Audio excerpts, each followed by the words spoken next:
Hello students, in this video we will discuss about who and whom, their differences and the doubts related to these two relative pronouns. So let's start the topic.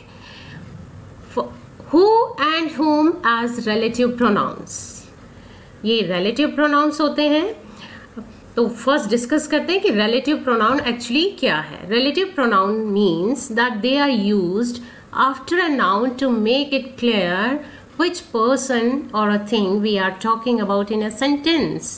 It means कि ये relation बताता है उसके साथ, किसी भी noun के साथ, और उसके बारे में clear करता है कि actually उसके बारे में कि कौन से noun की हम बात कर रहे हैं, उसके बारे में extra information देता है. ये normally किसी clause के आगे हम लगाते हैं ताकि हम उसके बारे में एक एडिशनल इंफॉर्मेशन दे सकें और क्लियर हो सके किस नाउन की बात कर रहे हैं. अब हम बता रहे हैं कि हमने डिस्कस किया क्लोज, तो अब ये बता रहे हैं कि क्लोज कौन सा, the information that follows after a relative pronoun is called relative close. कि जो रिलेटिव प्रोनाउन होता है उसके बाद जो इंफॉर्मेशन हम देते हैं वो रिलेटिव क्लोज कहलाती है. और किसी रिलेटिव क्लोज के आगे हम हु और whom का यूज़ करते हैं और ये उस नाउन के बाद लगाते हैं जिस नाउन के बारे में इंफॉर्मेशन जो होती है उस क्लोज में दी हुई होती है. So let's no it through examples. The boy who was standing in the street was waiting for you. अब इसमें देखिए हु जो है बॉय के बारे में बता रहा है, उसके बाद लगा है और उस बॉय के बारे में इंफॉर्मेशन दे रहा है कि एक्चुअली कौन सा बॉय है. वो who was standing in the street, और वो एडिशनल इंफॉर्मेशन क्या है, ये रिलेटिव क्लोज है जो दी गई है और हु से उस क्लोज को इंट्रोड्यूस किया गया है. एक और example, the man whom you are waiting for has come. अब देखिए मैन के बारे में क्या इंफॉर्मेशन दी गई है, हुम यू आर वेटिंग फॉर, जिसके बारे में आप वेट कर रहे थे. So let's discuss it. Its uses of who and whom. कहाँ यूज़ किया जाता है who and whom का. who और whom का हम यूज़ करते हैं. These are used for persons not things. आपको पता होगा कि चीज़ों के लिए हम यूज़ करते हैं which का, और persons के लिए और things के लिए यूज़ करते हैं who और whom का. For example, my uncle who works in a bank is retiring soon. My uncle के लिए लगा है, means person के लिए लगा है. हम things के लिए नहीं लगाते, नॉन लिविंग चीज़ों के लिए नहीं लगाते. जैसे my uncle from whom I got this company is no more now. तो who और whom दोनों को हम persons के लिए, people के लिए यूज़ करते हैं. अब एक जगह और यूज़ कर सकते हैं, may be use for animals when thought of in a semi personal way. हम एनिमल्स के लिए भी यूज़ कर सकते हैं, जैसे इट के बजाय हम ही शी का भी यूज़ कर सकते हैं एनिमल्स के लिए. तो अगर हम सेमी पर्सनल वे में इनको यूज़ कर रहे हैं तो एनिमल्स के लिए भी हम इनका यूज़ कर सकते हैं. My dog who is getting old now was a fast runner. ये पेट डॉग है और उसको एज अ फ्रेंड ही मानते हैं, तो उस पर्सनल वे में कहा गया है तो हमने माई डॉग के लिए हु का यूज़ किया है. मे be use for countries if people rather than territory is referred. हमने अभी ये पर्सनस की बात की थी, तो अब हमने दो एक्सेप्शंस देख लिए इसके कि एनिमल्स के लिए भी कभी कभार यूज़ कर देते हैं और कंट्रीज जो होती हैं उनके लिए भी कुछ केसेस में यूज़ कर देते हैं. India who feels very strongly in this matter is silent. देखिए इंडिया के लिए भी हमने लगा दिया. इंडिया को क्वालिफाई करने के लिए, इंडिया के बारे में एडिशनल इंफॉर्मेशन देने के लिए भी हमने हु का यूज़ कर दिया है. क्यों यूज़ किया है इसका यूज़ हमने इसलिए किया है ताकि यहाँ पर शो हो पीपल, यहाँ के लोग फील कर रहे हैं, ना कि टेरिटरी. वहाँ की बाउंड्रीज में जो लैंड है वो फील नहीं कर रही. क्या फील कर रहे हैं वहाँ के लोग, इसलिए वहाँ के इनहैबिटेंट्स के लिए हमने हु को यूज़ किया है. अब हमने ये बता दिया कि हु और हुम हम पर्सन्स के लिए यूज़ करते हैं. अब दोनों में क्या डिफरेंस है, दोनों के यूजेस में कौन सा कहाँ यूज़ करते हैं ये देखेंगे. Who is use for subject of a verb, कि अगर हम किसी वर्ब के सब्जेक्ट को रेफर कर रहे हैं, उसके बारे में इंफॉर्मेशन दे रहे हैं, तो इट मीन्स हम यूज़ करेंगे हु का। Who told you that story, यहाँ पे क्या है, टोल्ड वर्ब का सब्जेक्ट है और सब्जेक्ट शो हो रहा है इसलिए हु लगाया है। The boy who has got first rank is my friend, यहाँ पर बॉय जो है बॉय के लिए आया है और ये सब्जेक्ट है इज वर्ब का, और यहाँ पर भी क्या है, यहाँ पर गॉट का ये सब्जेक्ट है, तो इसलिए हमने क्या लगाया है, हु लगाया है। whom is used for the object of a verb or a preposition, means हम whom का यूज़ करते हैं किसी वर्ब के ऑब्जेक्ट के लिए या किसी preposition के ऑब्जेक्ट के लिए हम इसका यूज़ करते हैं। he is a person whom everyone likes, यहाँ पे हमने whom का यूज़ किया है और is वर्ब का ये जो ऑब्जेक्ट है पर्सन, उसको ये उसके बारे में एडिशनल इंफॉर्मेशन दे रहा है, इसलिए हमने whom का यूज़ किया है। What is the name of a person to whom you are talking, अब यहाँ पे ये preposition है, उसके ऑब्जेक्ट की तरह हमने इसको लगाया है। लेकिन एक और कह रहे हैं कि हमेशा नहीं होता कि preposition के ऑब्जेक्ट के लिए आप लगाओ, but if the preposition comes at the end of a sentence use who, who का यूज़ कब करना है, जब वो प्रीपोजिशन अगर आप यहाँ उससे प्रीसीड नहीं करते, प्रोनाउन को वो प्रीसीड नहीं करती, वो बाद में लगाते हैं, हम उसको सेंटेंस के बिल्कुल लास्ट में लगाते हैं, तो हम वहाँ whom के बजाय who का यूज़ करेंगे। Who is that message from, who did you give it to, तो ये इस तरह के सेंटेंसेस में हम who का यूज़ करेंगे, ना कि whom का। whom is that message from ये नहीं लगाएंगे, लेकिन हाँ अगर ये from आगे होता तो हम ये कहते from whom is that message या to whom did you give it। और क्लियर करते हैं, whom is common in formal styles only in these kind of sentences, कि whom का यूज़ हम फॉर्मल स्टाइल्स में करते हैं इस तरह के सेंटेंसेस में।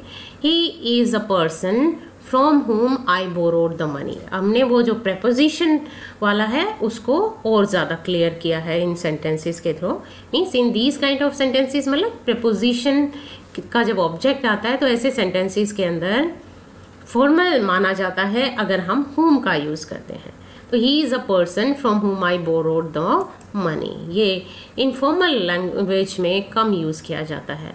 What is the name of the person to whom you are talking, but if we put the preposition in the end it will be less formal, और ये बहुत ही कम यूज़ भी किया जाता है, less usual, यूजुअली इस तरह की फॉर्मेशन का हम यूज़ भी नहीं करते। he is a person whom I borrowed the money from, what is the name of the person whom you are talking to, इसके बजाय हम किसका यूज़ करते हैं, in modern informal English we use who if preposition is at the end। अभी हमने last में ये डिस्कस किया था कि वो फॉर्मल में हम whom बेशक यूज़ कर लें, लेकिन इनफॉर्मल इंग्लिश में, मॉडर्न इंग्लिश में यहाँ whom का जो यूज़ है वो करेक्ट नहीं है। हम यहाँ पर क्या यूज़ करते हैं, who। he is a person who I borrowed the money from, या what is the name of the person who you are talking to। Next, when the preposition goes a whole clause that begins with who or whom, their use depends on the function of the word in its own clause, कि अगर preposition, कई बार क्या होता है वो पहले वाला जो पार्ट होता है उसी के सब्जेक्ट या ऑब्जेक्ट को वो क्वालिफाई करती है या उसके बारे में बताते हैं जो क्लोज होता है, लेकिन कई बार जब प्रीपोजिशन आ जाती है तो वो आगे वाले पार्ट के बारे में ना लगकर सेकंड जो क्लोज होता है उसी क्लोज को गवन अगर वो करता है तो उनका यूज़ सेकंड वाले क्लोज में उसका क्या रोल है, क्या फंक्शन है, उसके अकॉर्डिंग ही होगा। For example, it all depends on who comes first, यहाँ डिपेंड्स वर्ब या जो फर्स्ट क्लोज है इससे इसका लेना देना नहीं है, यहाँ पर ये सेकंड वाले क्लोज को गवर्न कर रहा है तो यहाँ पर इस क्लोज के अंदर हम इसका रोल देखेंगे कि हु कम्स फर्स्ट। यहाँ पर क्या है, because it is the subject of verb comes, ये कम्स का सब्जेक्ट है।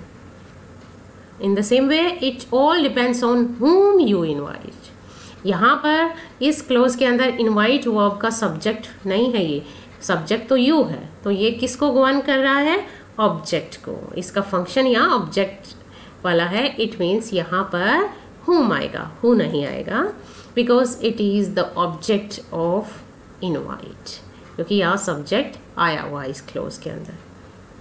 सो कई बार हम हु और whom का यूज़ स्किप भी कर देते हैं, मीन्स उसको ड्रॉप कर देते हैं और ज़्यादा फ़र्क नहीं पड़ता उस सेंटेंस के मीनिंग में, या इनफॉर्मल सेंटेंसेस के अंदर तो हम इसका यूज़ ड्रॉप ही कर देते हैं।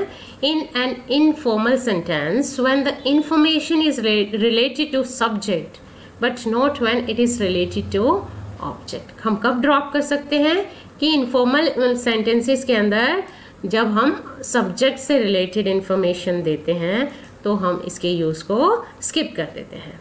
The man who I borrowed the book from wants it back, ये फॉर्मल है। फॉर्मल मीन्स हमने हु लगाया है, लेकिन इनफॉर्मल सेंटेंस के अंदर हम क्या कर सकते हैं, हु को स्किप कर सकते हैं। The man I borrowed the book from wants it back, ये लगा सकते हैं और मीनिंग जो है वो सेम है। The boy whom I appreciate has come first, यहाँ भी ये सब्जेक्ट के लिए आया है, whom बेशक है लेकिन ये बॉय के लिए ही आया, सब्जेक्ट के लिए आया है, appreciate वर्ब के सब्जेक्ट के लिए।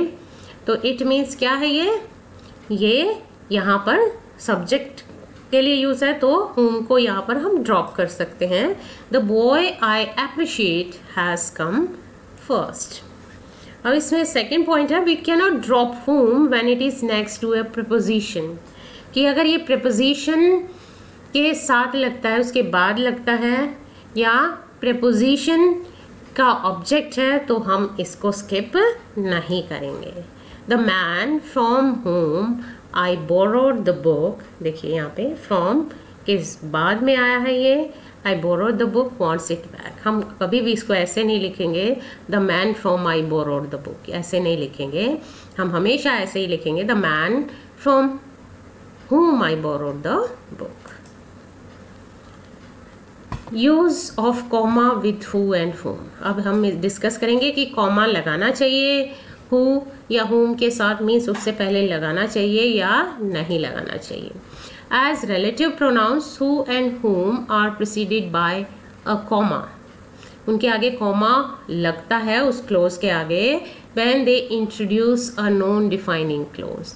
जब वो एक नॉन डिफाइनिंग क्लोज के साथ आते हैं, दो टाइप के क्लोज होते हैं, एक डिफाइनिंग क्लोज के साथ आ सकते हैं, एक नॉन डिफाइनिंग क्लोज के साथ। तो जब वो नॉन डिफाइनिंग क्लोज के साथ आएंगे तो हम उनके साथ कॉमा लगाते हैं। अब देख लेते हैं नॉन डिफाइनिंग क्लोज एक्चुअली क्या है। These type of clauses give extra information about the person और थिंग, कि ये बिल्कुल नेसेसरी इन्फॉर्मेशन नहीं होती, ये एक्स्ट्रा इन्फॉर्मेशन देते हैं पर्सन के बारे में, उसके बगैर भी सेंटेंस जो है वो कंप्लीट था। Even without this information the listener still knows what we are talking about, उसके बगैर भी सेंटेंस जो है वो क्लियर होता है। इस एग्जाम्पल में देखिए, the man who lent me the book was the author himself। यहाँ पे देखिए ये तो डिफाइनिंग क्लोज है और यहाँ पर हमने कॉमा भी नहीं लगाया, लेकिन यहाँ कॉमा लगाकर हमने एक नॉन डिफाइनिंग क्लोज लगाया है, who you may have heard of, कि जिस ऑथर ने मुझे बुक खुद दी थी तुमने उसके बारे में सुना होगा। अब कुछ और बता रहे होंगे उसके बारे में, लेकिन यहाँ भी काम चल जाएगा, इतने से भी काम चल जाएगा कि ये ज़रूरी नहीं है ये कहना कि तुमने उसके बारे में सुना होगा, तो इस क्लोज के बगैर भी काम चल जाएगा। ये एक्स्ट्रा इन्फॉर्मेशन देता है मैन के बारे में, उसको डिफाइनिंग नहीं है, मीन्स उससे उसकी पहचान नहीं हो रही है, बल्कि कुछ और बता रहे हैं उसके बारे में। तो यहाँ पर इसको ड्रॉप कर दे तो भी मीनिंग में ज़्यादा डिफरेंस नहीं आएगा। तो इस वजह से ऐसा जो नॉन डिफाइनिंग क्लोज होता है उस क्लोज के आगे हम कोमा ज़रूर लगाते हैं, लेकिन अब सेकेंड पॉइंट देखिए, the man who lent me the book was the author himself. अब इसमें ये इन्होंने करके दिखा दिया कि इतने सेंटेंस से भी काम चल जाएगा। But the comma must not be used when the close is a defining one. लेकिन अगर क्लोज डिफाइनिंग है, डिफाइनिंग क्लोज है, तो आपको वहाँ पर कॉमा नहीं लगाना है, जैसे हमने यहाँ नहीं लगाया है और यहाँ पर लगाया है। देखिए एक और example, the man whom you rescued from the sea has recovered। यहाँ पर आपने कॉमा नहीं लगाया, ये कॉमा से प्रोसीड नहीं करता है। इसका मतलब क्या है, डिफाइनिंग है कि कौन सा आदमी जिसको तुमने सी से बचाया। मीन्स ये ज़रूरी वाला क्लोज है, ये डिफाइनिंग क्लोज है, इसलिए आप यहाँ कॉमा नहीं लगाएंगे। एक और देखिए, it is I whom am to blame। तो हु के आगे भी आपने कॉमा नहीं लगाया। So students, I hope you have understood the difference between these two relative pronouns. Now this is the exercise and you have to fill in the blanks by inserting who or whom. And if you have any doubts, you can ask me for the answers. So bye bye.